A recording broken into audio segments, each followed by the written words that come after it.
Good Prabhu, very good.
Our kirtan, so that you have the upper. Just for a moment. I just have to close those.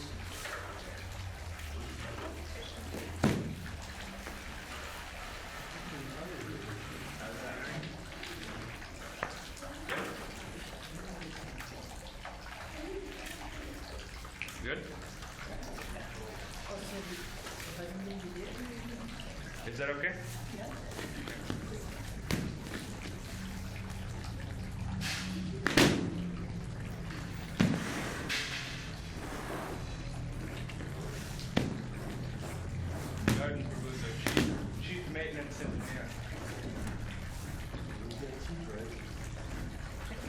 Chief.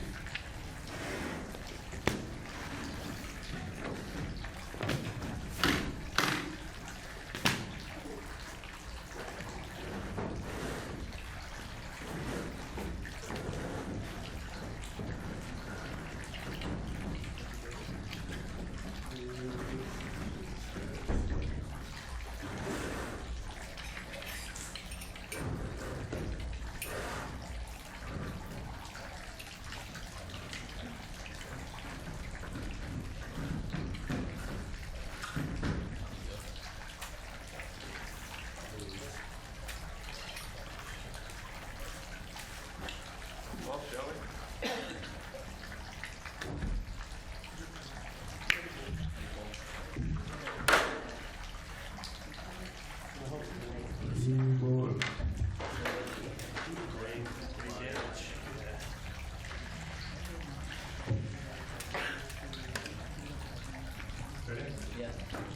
Nama Om Vishnupadaya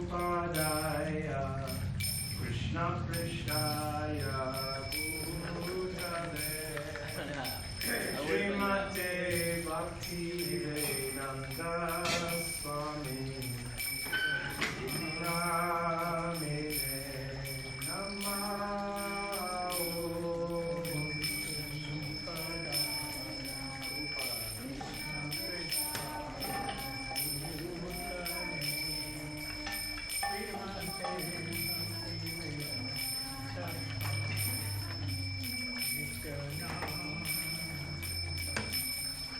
Namaste Saraswati Deve Gauravani Pracharine Nirvishesha Shunyavadi Paschatyadevatarine.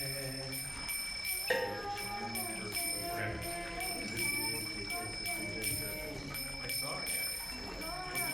Tried it.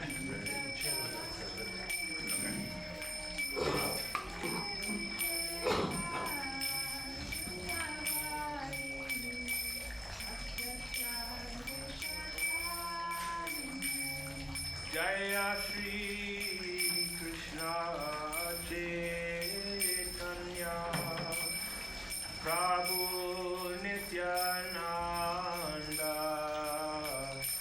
Shri Advaita Radha Shri Bhaktari Gaur Bhakta Vrinda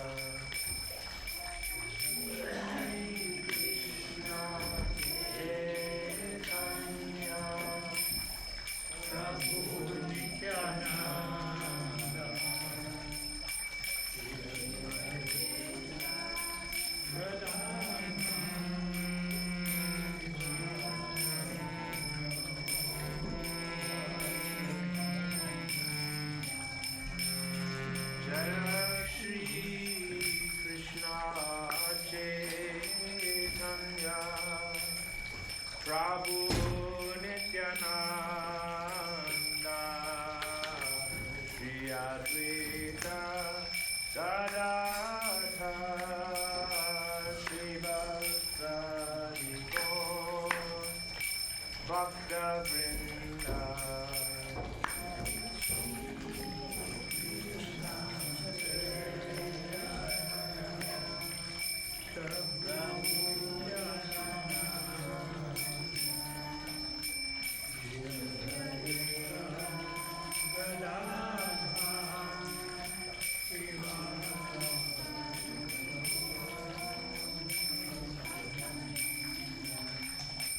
Jaya Shri Krishna Chaitanya Prabhu Nityananda Shri Advaita Gadadhar Shri Bhaktari Gaur Bhakta Vrinda. Shri Krishna Chaitanya Prabhu Nityananda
Rama Rama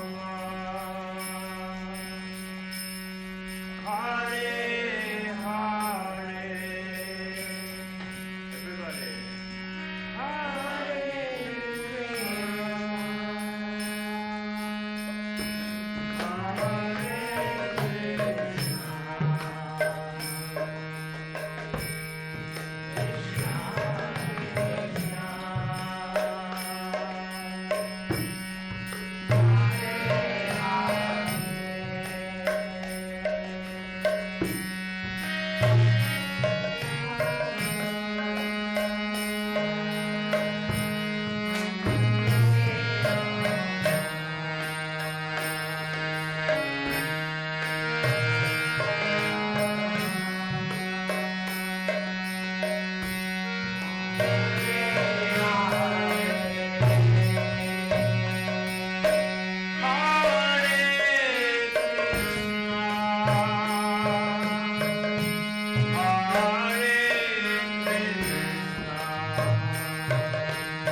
Krishna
Hare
chanting and dancing before the Lord, feel free to join in.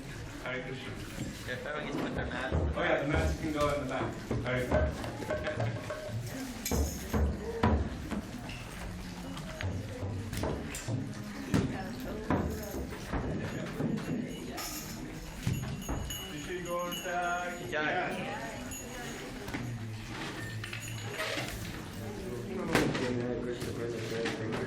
Krishna Chaitanya.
Hare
Stoked out of Sri Srimad Divine Grace, Srila H.C. Bhaktivedanta Swami Prabhupada Jai.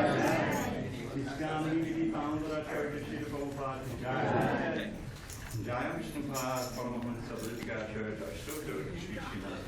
In Divine Grace, Srila Bhakti Siddhanta Saraswati Thakur Jai. Ananda Koti Vaishnava Niki Jai. Namacharya Srila Haridas Thakur Jai.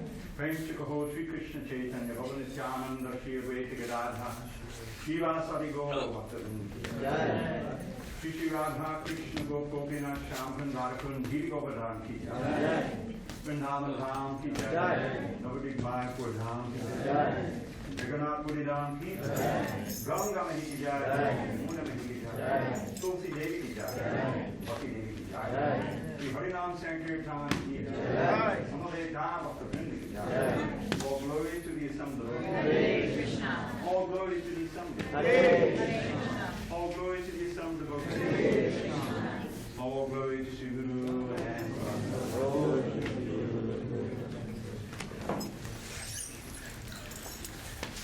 Namaste Narasimhaya. Namaste Narasimhaya. Namaste Narasimhaya. Namaste Narasimhaya. Alara Alara Dayine.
Everyone would turn their attention to the big chair over here.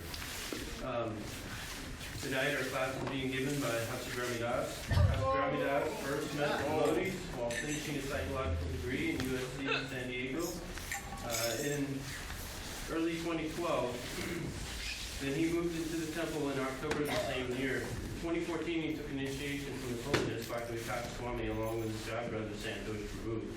Since joining, he has served in various capacities such as a pot washer, cook, pujari, and currently serves as temple vice president.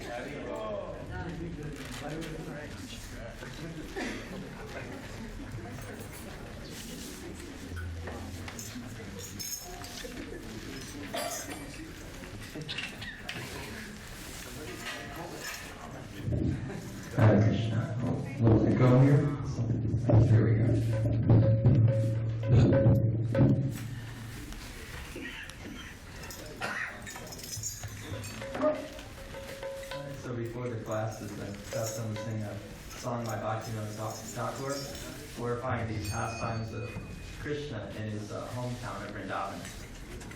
So those of you who know, you can sing along.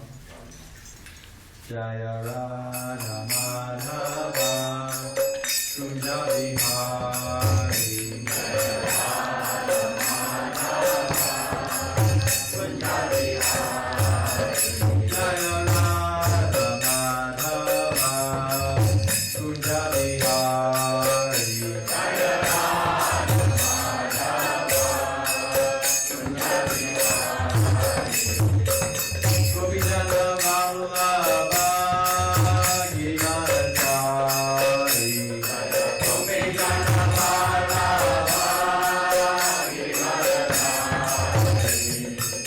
Gopijana Vallabha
So tonight I'll be reading from the 7th canto of Srimad Bhagavatam. So for those of you who may not have heard of Bhagavatam, Bhagavatam is basically described as the essence of all Vedic literatures, or the spiritual texts of India. So I'll be reading from the 7th canto of Srimad Bhagavatam. This chapter is entitled Prahlad Instructs His Demoniac Schoolmates. So a little background here on this section. So Prahlad Maharaj, he was a great devotee of the Lord from an early age. He was always thinking about Krishna, from a very young age. So, but he wasn't born in the nicest of circumstances. His father was quite a, you can say, maybe the modern word would be a tyrant. His father had acquired great strength by his own austerity, and had actually taken over not only this planet, but the whole universe. So his father was not such a nice guy. Like father, like son, his father, Hiranyakashipu, he wanted to teach Prahlad Maharaj how to not be a nice guy and rule the world. He wanted to teach him how to be ruthless and cunning and, intelligent in that way. So like any good parent, he sent Prahlad to school. But this wasn't a nice school. This wasn't a school it wasn't a school for the devotees. It was a school for someone who wants to learn deceit. But Prahlad Maharaj actually he took advantage of this. Instead of being influenced by the teachers that were teaching him these things, he actually took the opportunity to instruct his fellow schoolmates. Now, this wasn't the crowd that we have here tonight. Prahlad Maharaj's audience was 5-year-olds. So it's quite interesting that Prahlad Maharaj, he's taken the trouble to instruct 5-year-olds. But this is actually the subject of today's verse, so I'll go right into it. This is the first text of the chapter here. So Prahlad Maharaj is speaking to his schoolmates during recess. So Prahlad Maharaj said, "One who is sufficiently intelligent should use the human form or body from the very beginning of life. In other words, from the very tender age of childhood, to practice the activities of devotional service, giving up all other engagements. The human body is most rarely achieved, and although temporary like other bodies, It is meaningful because in human life, one can perform devotional service. Even a slight amount of sincere devotional service can give one complete perfection. So I'll read our spiritual master, Srila Prabhupada's commentary here on this verse. The whole purpose of Vedic civilization and of the reading of the Vedas is to attain the perfect stage of devotional service in the human form of life. According to the Vedic system, therefore, from the very beginning of life, the brahmacharya system is introduced, so that from one's very childhood, from the age of 5 years, one can practice modifying one's human activities so as to engage perfectly in devotional service. As confirmed in the Bhagavad Gita 2:40, Swapam api asya dharmasya trayate maho vayat. Even a little advancement on this path can protect one from the most dangerous type of fear. Modern civilization, not referring to the verdicts of the Vedic literature, is so cruel to the members of human society that instead of teaching children to become brahmacharis, it teaches mothers to kill their children even in the womb, on the plea of curbing the increase of population. And if by chance a child is saved, he is educated only for sense gratification. Gradually, throughout the entire world, human society is losing interest in the perfection of life. Indeed, men are living like cats and dogs, spoiling the duration of their human lives by actually preparing to transmigrate again to the degraded species among the 8,400,000 forms of life. The Krishna consciousness movement is anxious to serve human society by teaching people how to form devotional service, which can save a human being from being degraded again into animal life. As stated by Prahlad Maharaj, Bhagavat Dharma consists of Shravanam Kirtanam Vishnu, Smaranam Padasevanam, Archanam Vandanam Dasyam, Sakyam Atma Nivedinam.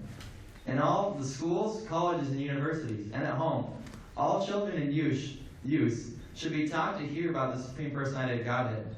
In other words, they should be taught to hear the instructions of the Bhagavad Gita, to put them into practice in their lives, and thus become strong in devotional service, free from fear of being degraded to animal life. Following Bhagavat Dharma has been made extremely easy in this age of Kali. The Shastra says, Hare Nama, Hare Nama, Hare Nama Eva Kevalam. Kalo Nastya Eva Nastya Eva. Nastya Eva Gatir Anyata. One need only chant the Hare Krishna Mahamantra. Everyone engaged in the practice of chanting the Hare Krishna Mahamantra will be completely cleansed from the core of his heart and be saved from the cycle of birth and death. So as is the custom, I will say a prayer to my spiritual master, asking for his blessing so I may say something useful here. Om Jnana Randasya Gyananjana Shalakaya Chakshu Litam Yena Tasmai Shri Gurudeva Namaha. I was born in the darkness of ignorance, and my spiritual master, Srila Prabhupada, is opening my eyes to the torchlight of knowledge. I offer my humble obeisances unto him and all members of Sri Parampara.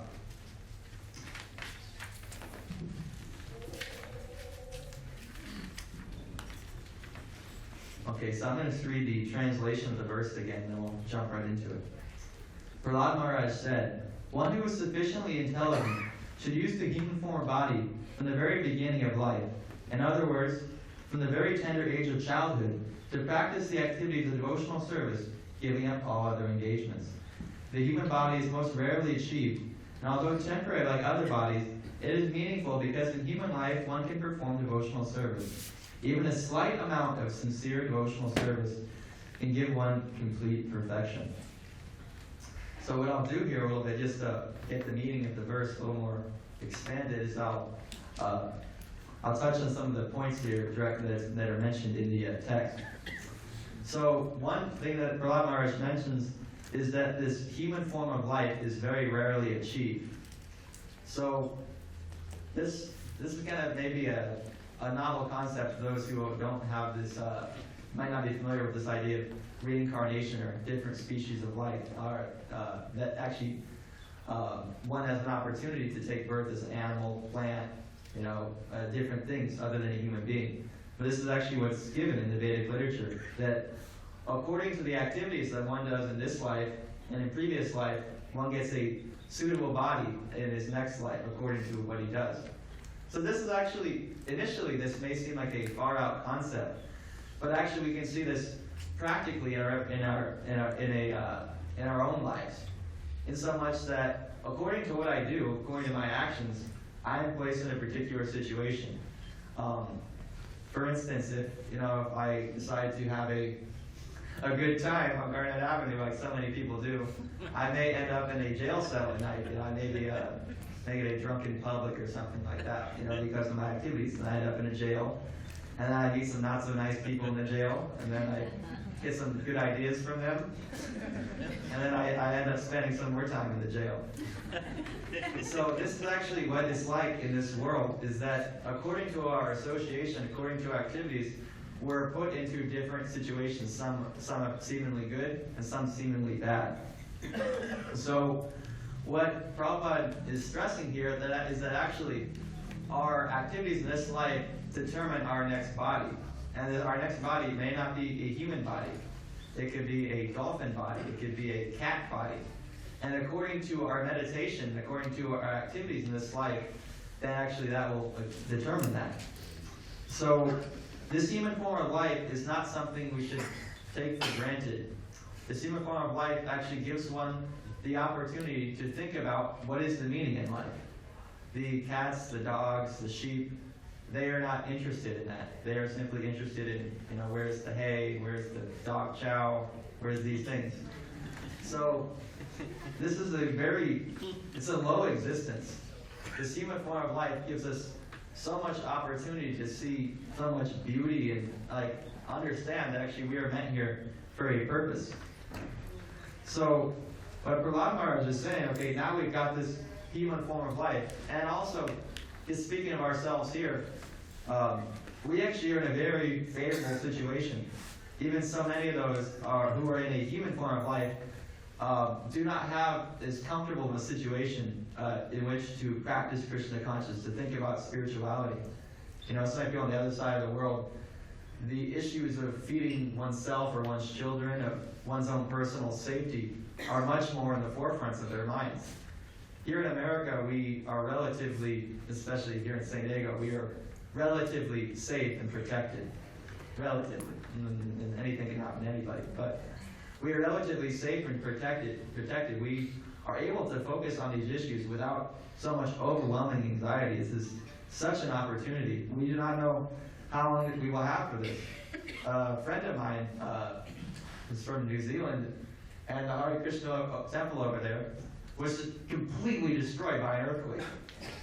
No, one day, no more temple. One day I'm not sitting here anymore. We'll have to have class over at Balboa Park or something. I don't know. So it's just like that. So we should take advantage of this opportunity that we have. So kind of transitioning next point is that our situation in this world is temporary. I may have this body. I'm apparently a young man, I guess, but my time here is limited, and those who have spent some more time on this planet probably have a little more realization than I do that the time, it goes quick. So this human form of life is temporary. Now some people, there's this idea of nihilism, that okay, since it's temporary, everything is meaningless. Okay, whatever I do, finished. But actually, this human form of life is meaningful because we can practice Krishna consciousness, because we can do something that has a permanent spiritual result. This is what gives the human form of life some concrete meaning. So we should really take advantage of this. This human form of life, it's like the body's like a vehicle, has a purpose. It's like I have a car and I could decorate it all very nice. We could have a Lamborghini in the front, it could look very nice. But if the Lamborghini actually doesn't drive anywhere, then it's useless, really, So this human form of life, it's like that. People are treating the body like that. They're dressing themselves up very nicely. They are making all these plans, but they aren't actually really going anywhere. They are stuck in this material world. And why is it so bad here? It's pretty nice, SanDiego. But the thing is, the material world is a place of anxiety. You can't really get around it. You could, there was a movie I saw when I was younger, when I was a devotee, and then the kind of hero in the movie, he said that Life is pain. Anyone who tells you differently is basically either a fool or he's trying to sell you something.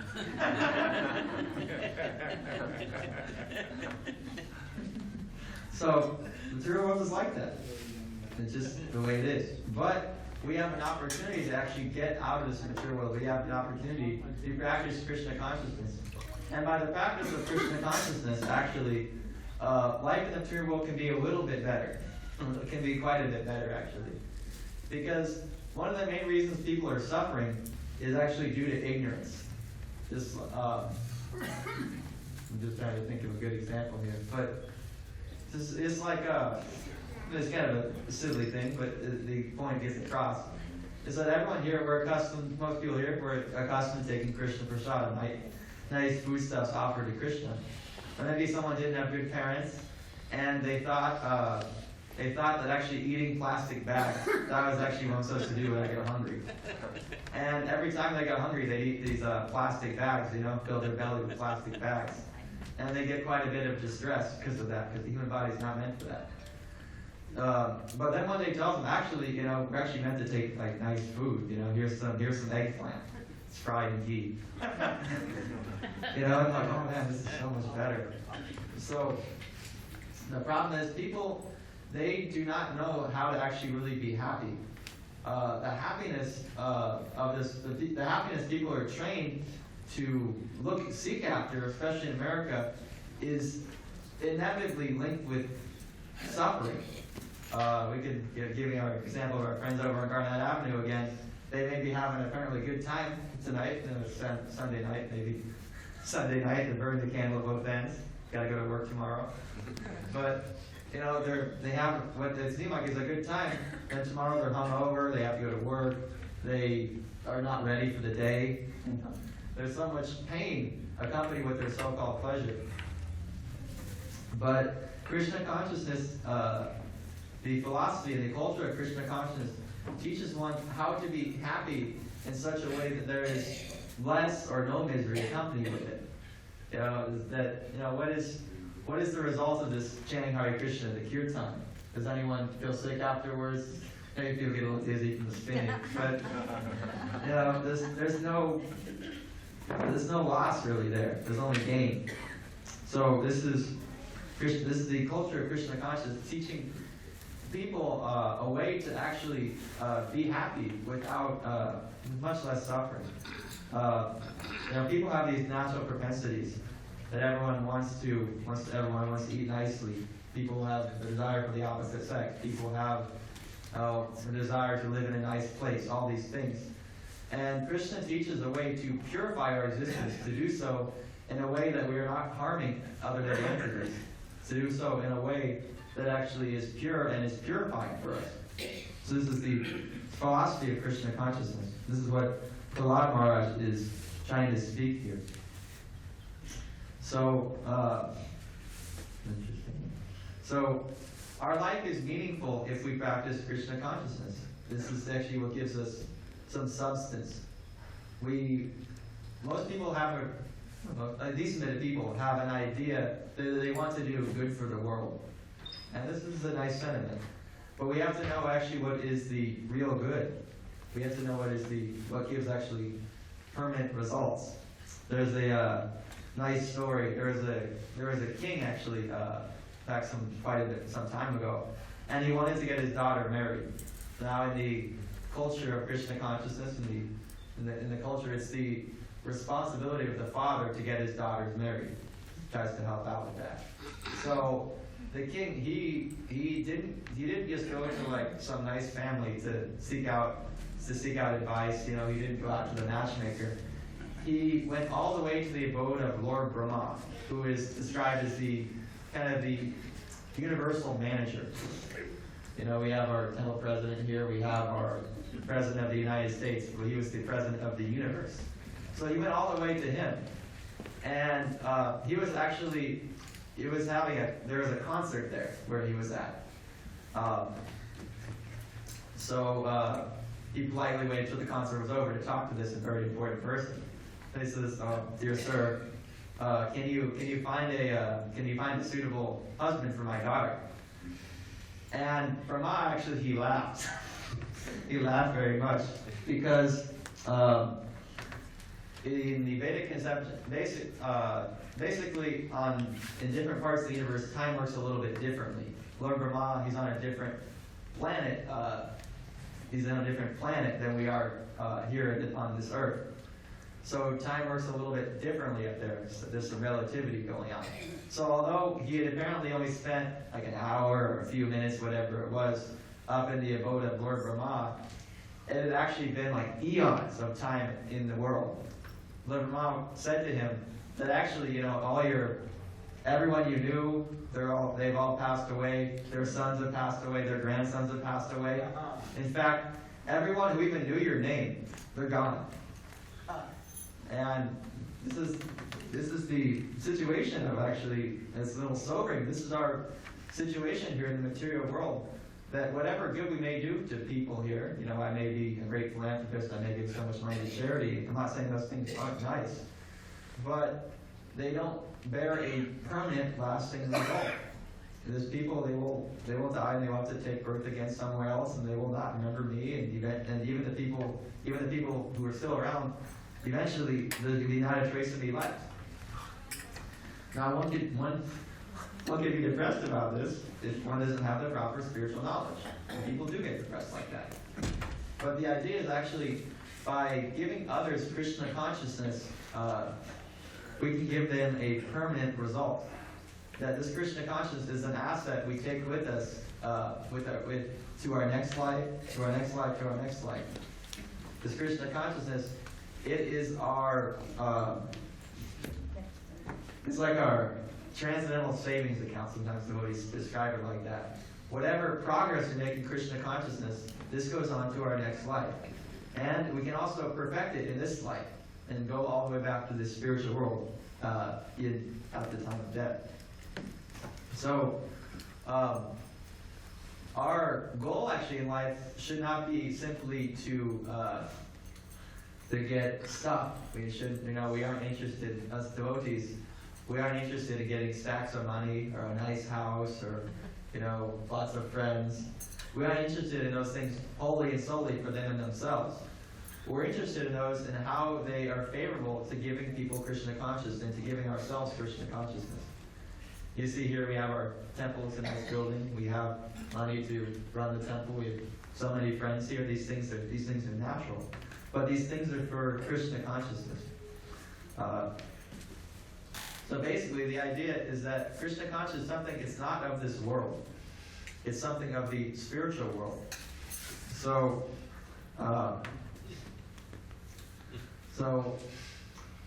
as we all have people that depend on us in this world. Generally, we're all older people. May have cousins or like little, what's the word I'm looking for? We have like little kids who look up to us. We may have sisters and brothers, and they have sons and daughters. And Bhagavatam states that actually it is the responsibility of those who are in a position of leadership, those who have dependents, to educate themselves, to educate them in Krishna consciousness, to give them a permanent asset in their life, give them spiritual education. This will protect them from the suffering in this world that's due to ignorance. This will give them a goal in life, a spiritual asset to have. So I'm going to read one more verse actually here, which kind of further elaborates on this point. This is also by Prahlad Maharaj, a few verses ahead. So Prahlad Maharaj is talking about actually one's purpose in life.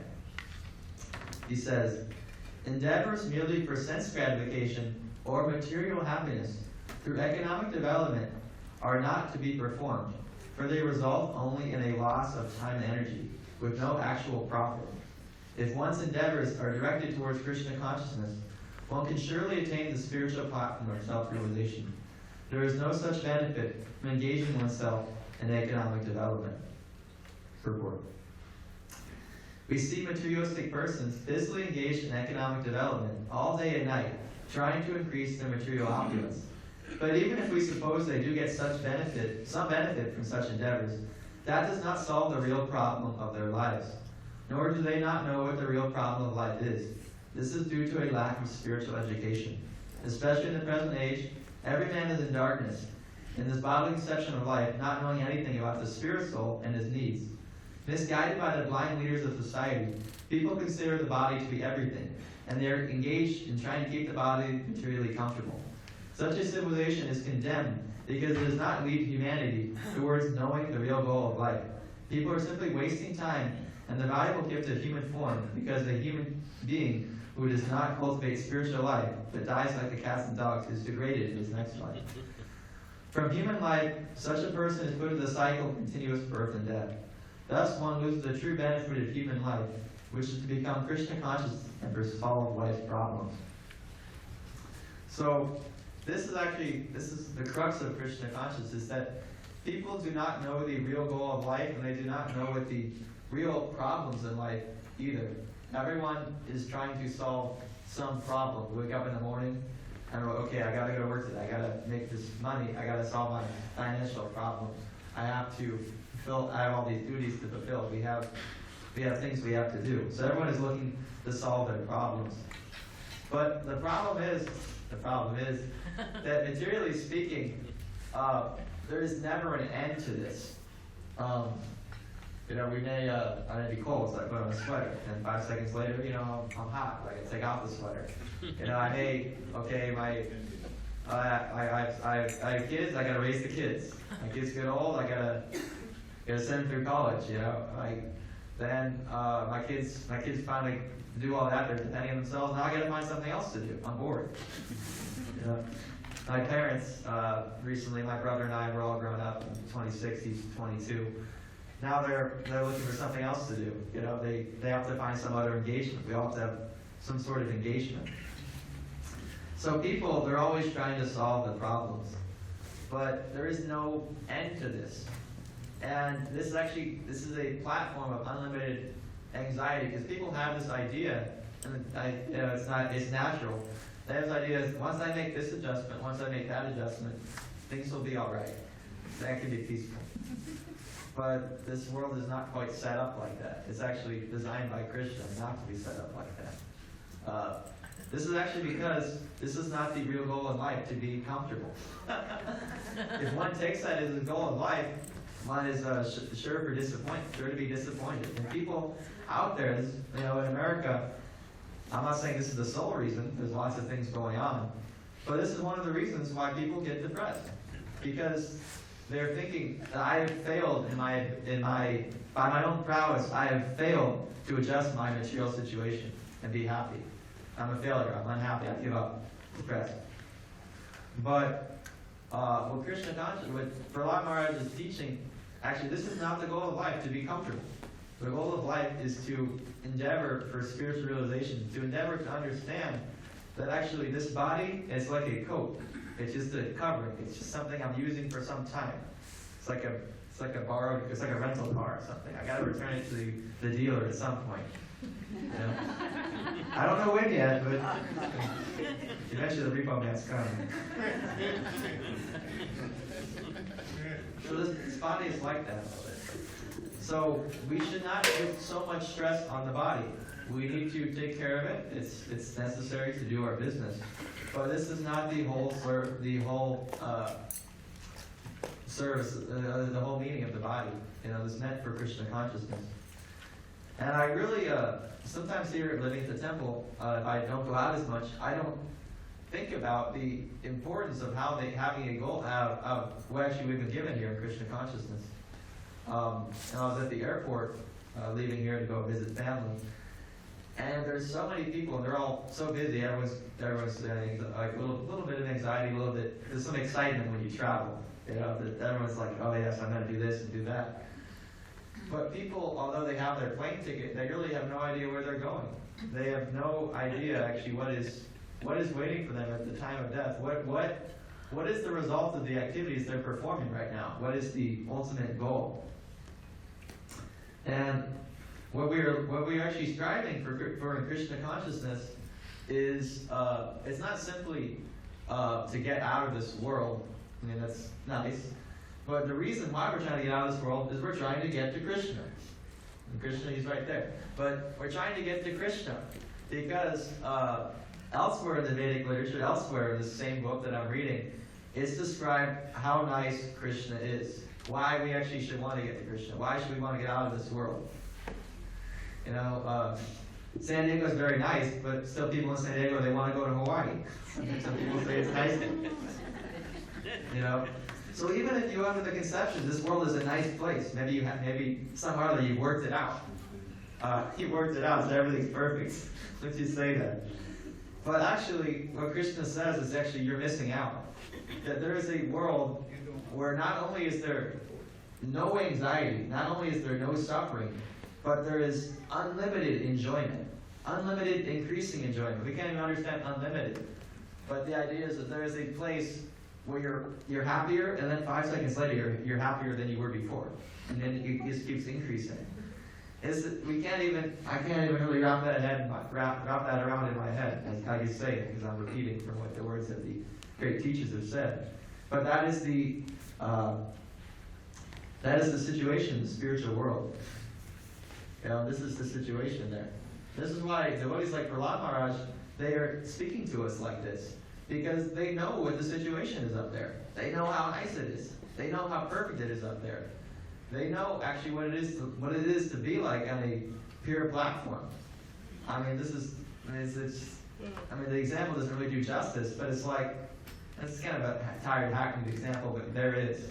You know, if you see someone who has some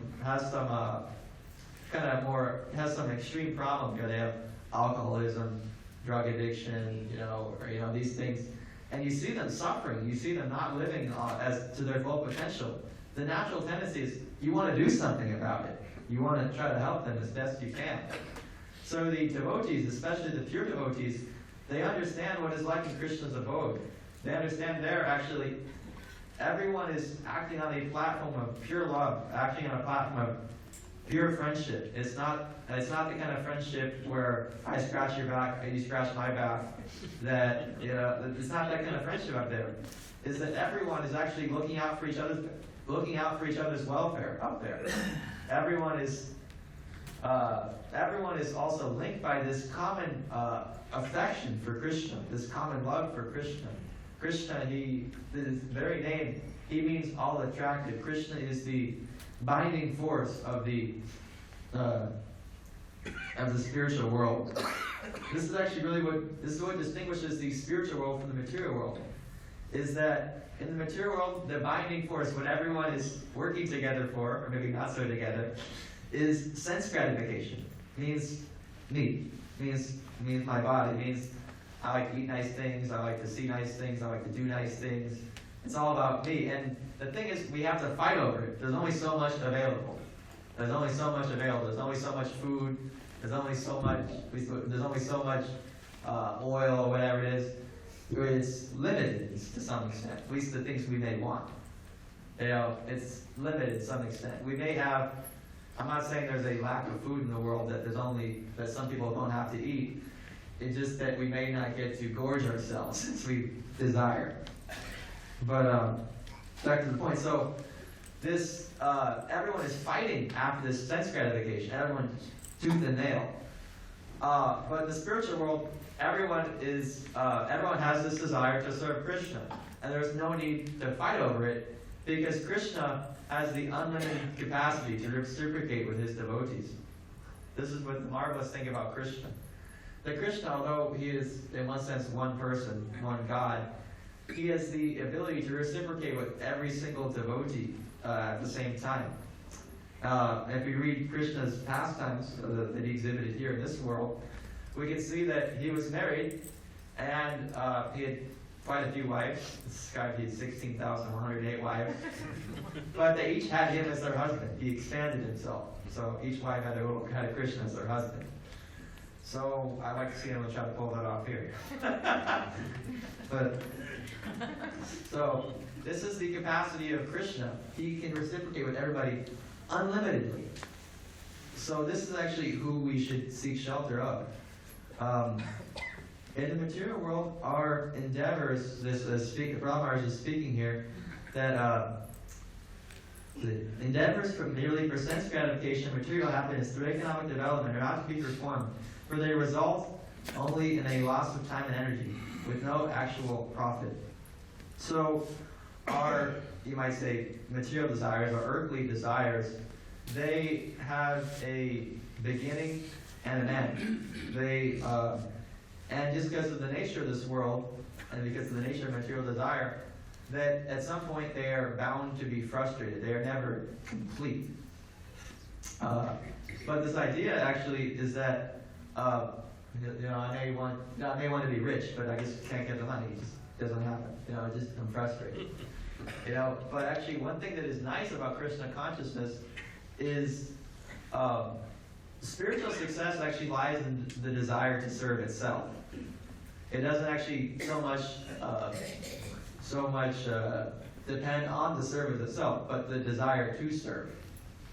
We have this, I spoke on this I think recently, but this idea, at Christmas we have this idea, it's the thought that counts.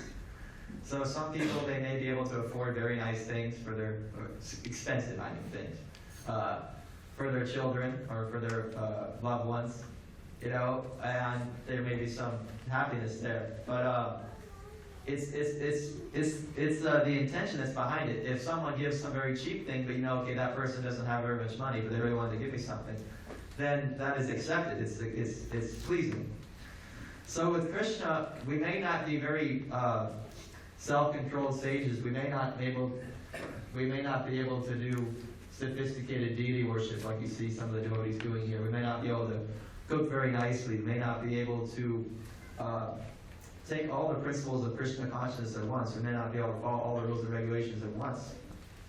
But the previous verse is stating that even a little endeavor on this path, one can achieve perfection. So what this means is that whatever we're doing for Krishna, this is actually very pleasing to Krishna. And by doing that, Krishna will give us more intelligence on how to please him more. As I kind of mentioned, when I came to this temple, I didn't know practically anything about devotional service. I read a little bit of, I knew something. I read a little bit of Bhagavad Gita, Science Self-Realization, nice books. So when I came to the temple, I wasn't surprised that devotees were chanting Hare Krishna. I kind of knew how to do that. I read the book. But,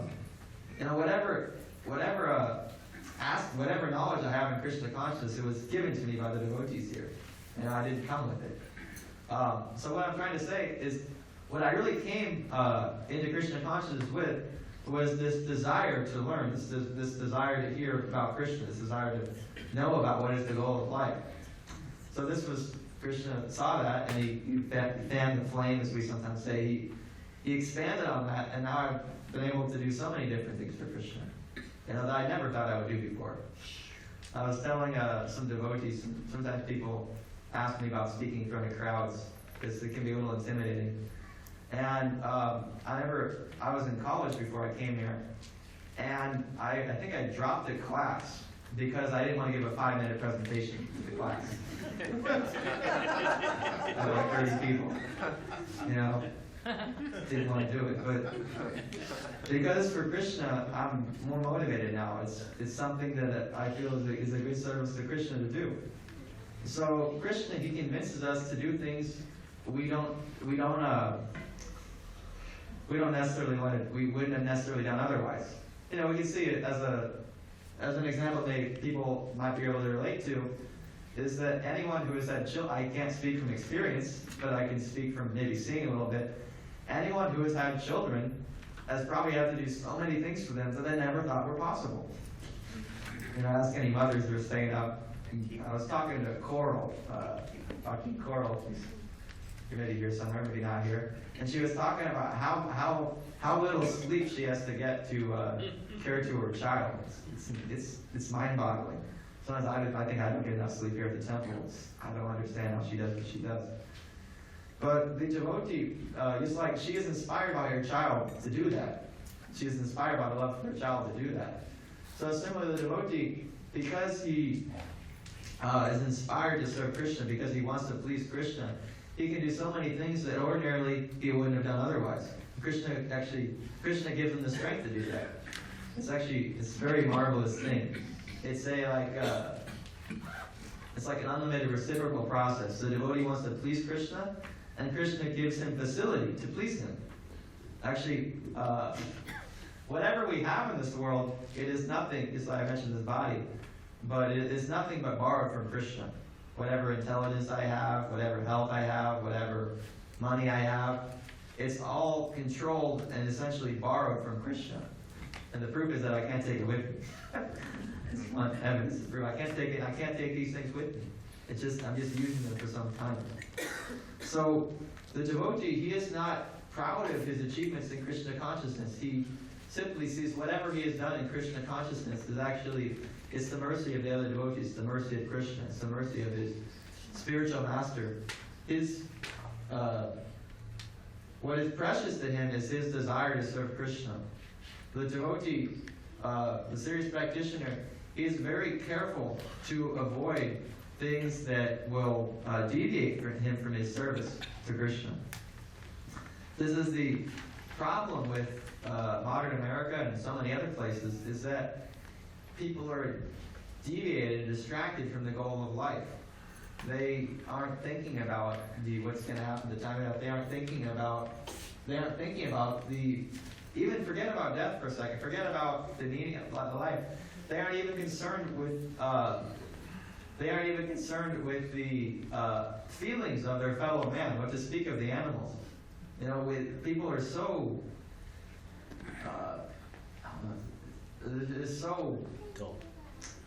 narrow-minded. That's the word I'm looking for. They're so narrow-minded because our society has put them in such a way. But Krishna consciousness, it teaches that Krishna, he is the Supreme Personality of God, and he is the source of everyone, and that everyone is his part and parcels. Everyone has a equal right to try to practice spiritual life, to try to be really happy, not just well-fed and kept taken care of, but actually transcendentally happy. So in this way, the devotee learns to treat all other living beings with care. Actually, Krishna consciousness does not mean that I don't care for the bodies of others. Krishna consciousness means I try to do the best for everybody, and that is actually giving them transcendental knowledge. And I can try to. I am limited in my capacity in this body. I can only cook for so many people. I can only do so much things. So I should try to do the best thing as possible for society. You know, and everyone should do that. And the best thing is actually to give people transcendental knowledge. It's to give people this knowledge that I'm not this body, I'm spirit soul, and that the goal of my life is actually to inquire into what is the meaning of life, what is the absolute truth, what am I supposed to be doing with my time. So if we think about that, if we actually pursue life in that way, Krishna will give us intelligence. Krishna will give us intelligence. He will give us nice people to talk to. He will give us so much facility. We just have to ask. We just have to ask Krishna. We can pray. We can speak with devotees are represented in Krishna. We can do so many things. So the simplest process, the simplest thing we can do, any situation, any time, any place, whether we're sick or tired or unhappy or happy, is to chant Hare Krishna. Hare Krishna, Hare Krishna, Krishna Krishna, Hare Hare, Hare Rama, Rama Rama, Hare Hare. So this is the simplest process. This is the prescription for this age. That simply by chanting Hare Krishna, all auspiciousness will come. Now, so chanting Hare Krishna is like it's the beginning of our spiritual life. It is what gives us the enthusiasm to do all the other things that we do. I say just chant Hare Krishna, but so many of you might know a little more of the philosophy. It's not just chant Hare Krishna. There's so many do's and don'ts. But this chanting Hare Krishna, it's what gives us the strength in Krishna consciousness. That this philosophy, it's not just dry. It's not that, okay, I give up all the things I used to like and then I'm miserable. I give up all these things I used to like and try to live a very austere life. No, this Krishna consciousness, brings us to the spiritual platform by experiencing what's called a higher taste. So by chanting Hare Krishna, it gives us access to the higher, gives us some glimpse of that. By taking Krishna prasadam, by associating with the devotees. That's one of the things that really convinced me moving the temple, was that I had never met such high caliber people, actually, as I met in Krishna consciousness. People who actually were, what's the word I'm looking for? They actually really cared about me. They really, and they were actually serious about their lives. And so, we can look at the devotees, we can look at the Krishna consciousness and find things we like, and we should use those things as an impetus to engage in spiritual life. Otherwise, without happiness in Krishna consciousness, without trying to find without finding some satisfaction in there, we're all looking for happiness, so we will look for it elsewhere. So, Prahlad Maharaj is teaching us that actually we need to find our happiness in Krishna consciousness. We need to find our happiness in Shravanam, Kirtan, and Vishnu by hearing and chanting about Krishna, by taking prasadam with the devotees, by attending festivals, by doing all these things. We can actually find happiness in Krishna consciousness. And George Harrison says the proof of the pudding is in the eating. So you can say all these things, you can hear all these things, but unless you try it, you will not get an experience of it. And if you stop engaging in it, you will forget.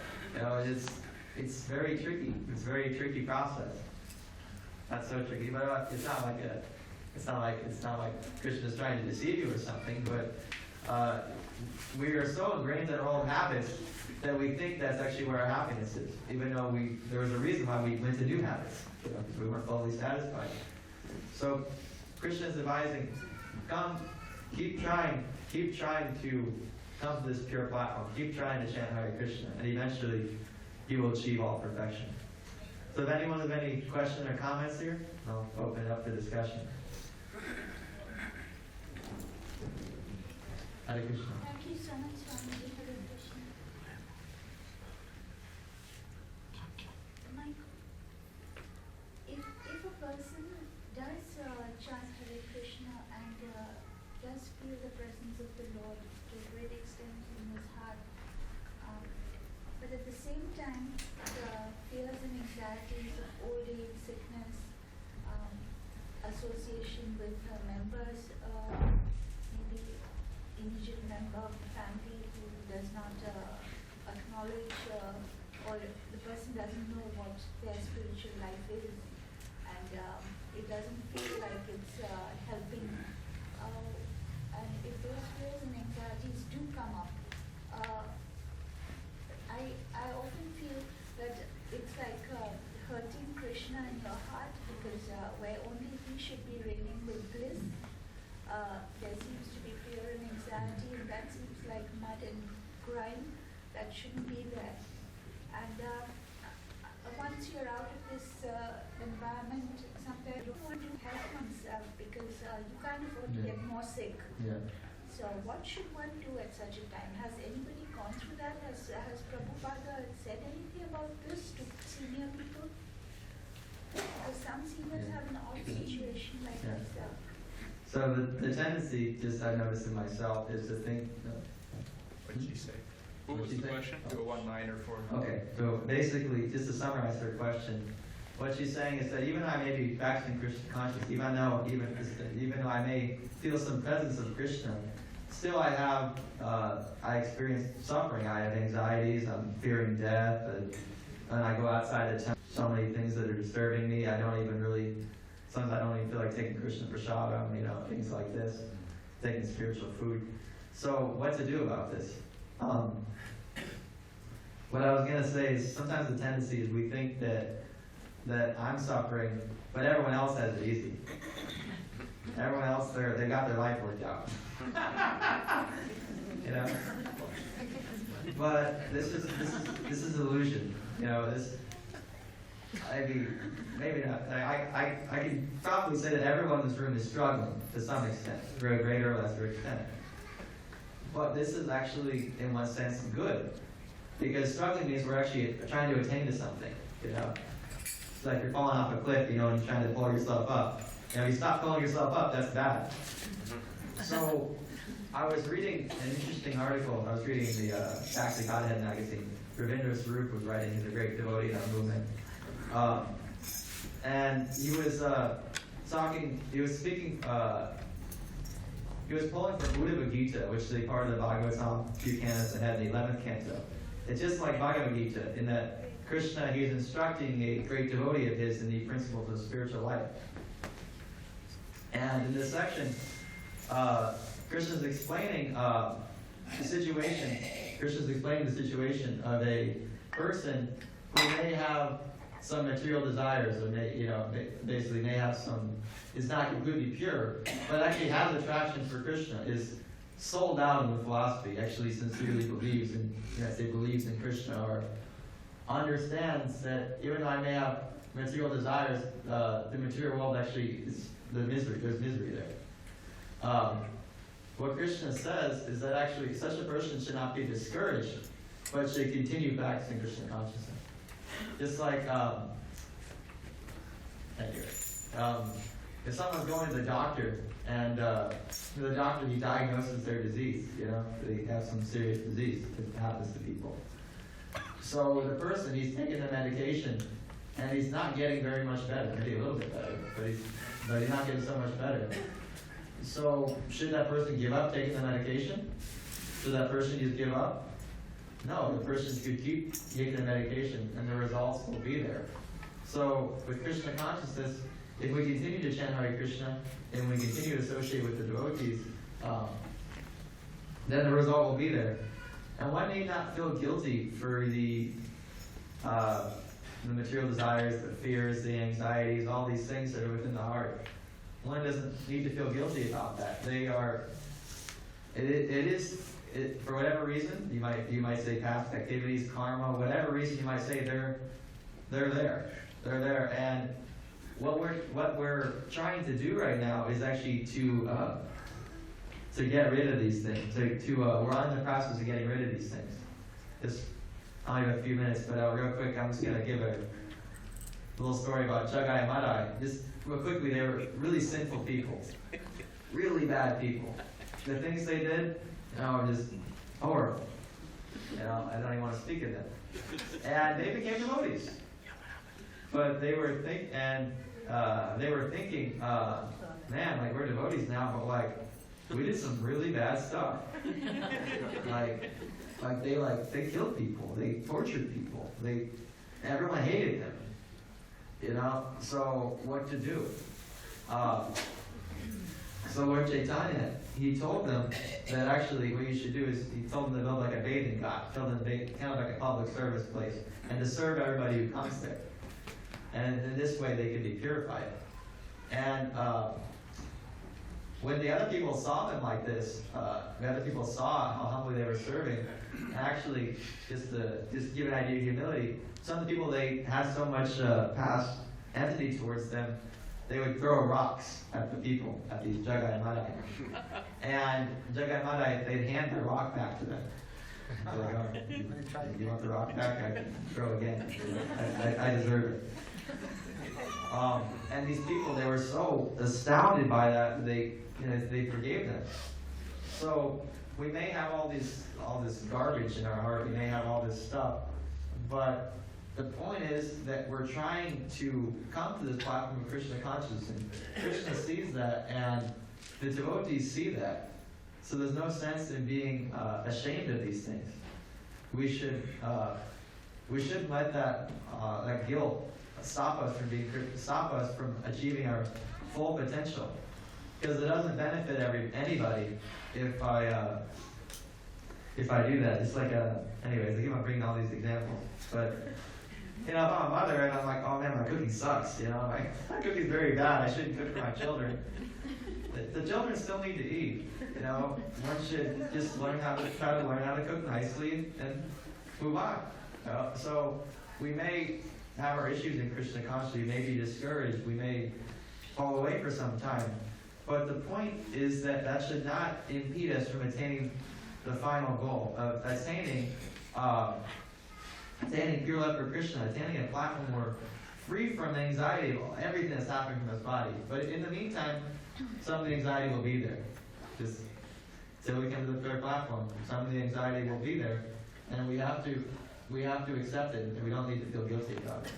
And by associating with devotees as well, by consulting with them regularly, one can get proper perspective on to relieve their distress. All right, I'm out of time here. Thank you all very much. If everyone can place their mats at the back, we'll have tea for the next 15 minutes, and we'll serve out the dinner. Thank you.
Hare